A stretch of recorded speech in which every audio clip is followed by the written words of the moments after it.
Taste the Daily. Taste the Daily.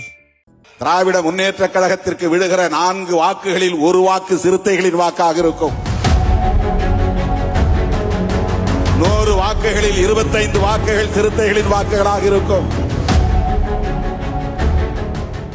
வரும் தேர்தலில் விசிக ஓட்டுதான் 4 1 பங்கு. சிறுத்தைகள் தான் சிந்தாமல் சிதறாமல் ஓட்டுகளை கொத்து கொத்தாய் குவிக்கப் போகிறார்கள். கூட்டணியில் விசிக தான் மெயின் என்பது போல முதலமைச்சர் மு.க. ஸ்டாலின் அமர்ந்திருந்த மேடையிலேயே திருமா மார்தட்டி கொள்ள, அப்ப நாங்கெல்லாம் யாரு, எங்களுக்கெல்லாம் ஓட்டே இல்லையா என்ற கேள்வியில் உள்ளார்களாம் திமுகவுடனான மற்ற கூட்டணி கட்சிகள்.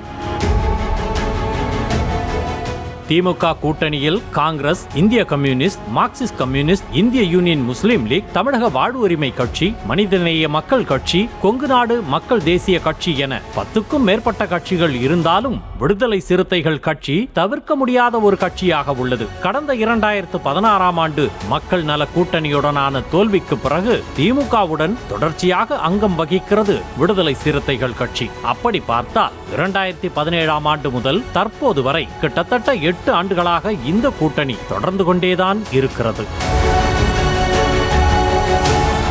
கும்மிடிப்பூண்டி தொடங்கி குமரி வரை 234 தொகுதிகளிலும் கிளைகளை வைத்திருப்பதாகவும் கடந்த 5 ஆண்டுகளில் கட்சி இருமடங்காக வளர்ந்திருப்பதாகவும் கூறும் விசிகவினர் வரும் தேர்தலில் குறைந்த சீட்டுகளை பெறாமல் கூடுதலாக சீட்டுகளை கேட்டு பெற வேண்டும் எனவும் கூறி வருகின்றனர். சீட்டுகளா முக்கியம், நாம் கைகோர்க்கும் கூட்டணிதான் முக்கியம், அந்த கூட்டணியின் கொள்கைதான் முக்கியம் என தாய் சிறுத்தை மேடைக்கு மேடை கூறி வந்தாலும் இடங்கள் குறித்து தலைவருக்கு வேண்டுமானால் கவலை இல்லாமல் இருக்கலாம். ஆனால் எங்களுக்கு இடங்கள் தான் வேண்டுமென்று குட்டி சிறுத்தைகள் தாய் சிறுத்தைக்கு குடைச்சல் கொடுப்பதாக பேச்சு அடிபட்டது. இந்த சூழலுக்கு மத்தியில் கடலூரில் திருமா பேசிய பேச்சு பேசு பொருளாக மாறி உள்ளது.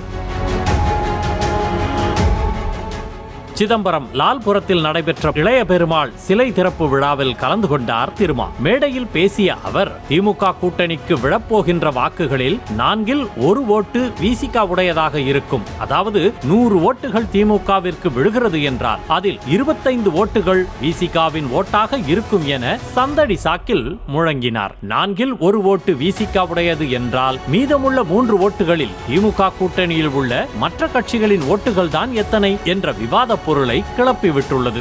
திராவிடியன் மாடல் என்று சொல்லப்படக்கூடிய இந்த அரசு மறுபடியும் மலரக்கூடிய ஒரு அணியாக அமையும். அதற்கு விடுதலை சிறுத்தைகள் உற்ற துணையாக தமிழகம் தழுவிய அளவில் இருப்போம். திராவிட முன்னேற்ற கழகத்திற்கு விழுகிற 4 வாக்குகளில் 1 வாக்கு சிறுத்தைகளின் வாக்காக இருக்கும். 100 வாக்குகளில் 25 வாக்குகள் சிறுத்தைகளின் வாக்குகளாக இருக்கும். ஒரு வாக்கு கூட சிந்தாமல் சிதறாமல் திராவிட முன்னேற்ற கழகத்தின் தலைமையிலான மதசார்பற்ற முற்போக்கு கூட்டணிக்கு கொத்து கொத்தாக விழுவும் என்கிற அளவுக்கு நாம் களப்பணி ஆற்றுவோம். முதலமைச்சர் மு.க. ஸ்டாலின் அமர்ந்திருந்த மேடையிலேயே திருமா தங்களுக்கு வாக்கு வங்கி மிக ஸ்ட்ராங்காக உள்ளது என்று பேசி உள்ளதன் அரசியல் கணக்கு என்ன? 4 1 பங்கு நாங்கள் தான் என்றால் கூடுதல் சீட்டு வேண்டும் என்று மேடையிலேயே கேட்கின்றாரா? வரும் சட்டமன்ற தேர்தலுக்கான தொகுதி பேரத்தை தற்போதே தொடங்கிவிட்டாரா என பல கேள்விகள் திமுகவினருக்கு எழுந்துள்ளன. ஏற்கனவே தலைவர் நம்முடைய பவர் தெரியாமல் ஒற்றைப்படை எண்களில் சீட்டை வாங்கிக் கொண்டிருக்கிறார். நமது பவருக்கு ஏற்றாற்போல் இரட்டைப்படையில் தான் சீட்டுகளை பெற வேண்டும் என கட்சி நிர்வாகிகள் வேண்டுகோள் வைத்த நிலையில் அதற்கு ஏற்றாற்போல் திருமாவும் இப்படி பேசியுள்ளது. குட்டி சிறுத்தைகளின் கோரிக்கையை தான் தாய் சிறுத்தை இலைமறை காயாக கேட்கிறாரா என கேள்வி எழுப்பி வருகின்றனர். திருமாவுடைய இந்த பேச்சு கூட்டணி கட்சிகள் மத்தியில் சங்கடத்தை ஏற்படுத்தி உள்ளதாம். 4 1 பங்கு ஓட்டு விசிக உடையது என்றால் நாங்கள் மொத்தமாக சேர்ந்து 1% குறைவாகத்தான் உள்ளோமா? அப்படியானால் திமுக கூட்டணியில் உள்ள தங்களை திருமா குறைத்து மதிப்பிடுகிறாரா என்றும் திமுக கூட்டணியில் உள்ள மற்ற கட்சிகள் புலம்பி வருகிறார்களாம். Taste the Daily. Taste the Daily.